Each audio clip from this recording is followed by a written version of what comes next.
HST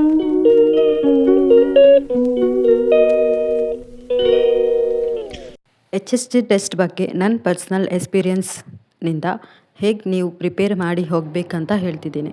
number 1, ಒಬ್ಬರು ಅಟೆಂಡರ್ನ ಜೊತೆಗೆ ಕರ್ಕೊಂಡು ಹೋಗೋದ್ರಿಂದ ನಿಮ್ಗೆ ಒಳ್ಳೆಯದು. ಯಾಕಂದರೆ HST ಟೆಸ್ಟ್ ಮಾಡಿದಾಗ ಪೇಯ್ನ್ ಆಗೋದ್ರಿಂದ ಮತ್ತು ಸ್ವಲ್ಪ ಸುಸ್ತಾಗೋದ್ರಿಂದ ಯಾರಾದರೂ ಒಬ್ಬರು ನಿಮ್ಮ ಜೊತೆ ಇದ್ದರೆ ನಿಮಗೆ ಒಳ್ಳೆಯದು. ಇನ್ನೊಂದು ವಿಷಯ ಏನಂದರೆ ಪೀರಿಯಡ್ಸ್ ಆದ 10 ಡೇಸ್ ಒಳಗೆ ಈ HST ಟೆಸ್ಟ್ ಮಾಡೋದು. ಸೆಕೆಂಡ್ ಪಾಯಿಂಟ್, ಸ್ಯಾನಿಟರಿ ಪ್ಯಾಡ್ ಒಂದೆರಡು ತಗೊಂಡು ಹೋದರೆ ಒಳ್ಳೆಯದು. ಯಾಕೆಂದರೆ ಆ ಟೈಮ್ನಲ್ಲಿ ಸ್ವಲ್ಪ ಬ್ಲೀಡಿಂಗ್ ಇರೋದ್ರಿಂದ ಯೂಸ್ ಆಗುತ್ತೆ. ಪಾಯಿಂಟ್ 3, ಟೈಮ್ ಇಟ್ಕೊಂಡು ಹೋಗಿ. ಯಾಕೆಂದರೆ ಪ್ರೊಸೀಜರ್ ಆಫ್ ಕೋರ್ಸ್ 15-20 ಮಿನಿಟ್ಸಲ್ಲಿ ಆಗೋಗುತ್ತೆ. ಆದರೆ ಅದಕ್ಕಿಂತ ಮುಂಚೆ ಕೆಲವೊಂದು ಇಂಜೆಕ್ಷನ್, ಸ್ಕ್ಯಾನಿಂಗ್, ಸ್ಕ್ರೀಮಿಂಗ್ ಮಾಡಬೇಕಾಗುತ್ತೆ.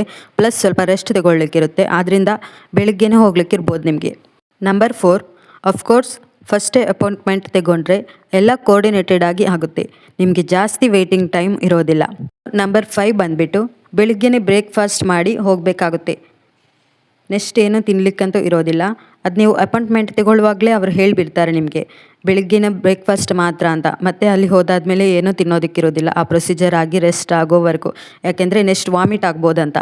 ಇನ್ನು ಈ ಟೆಸ್ಟ್ ಮಾಡೋದಕ್ಕೆ ಅಮೌಂಟ್ ಎಷ್ಟು ಅಂತ ಕೇಳಿದರೆ ಇನ್ ಬಿಟ್ವೀನ್ 5 to 7K ತನಕ ಆಗಿರ್ಬೋದು.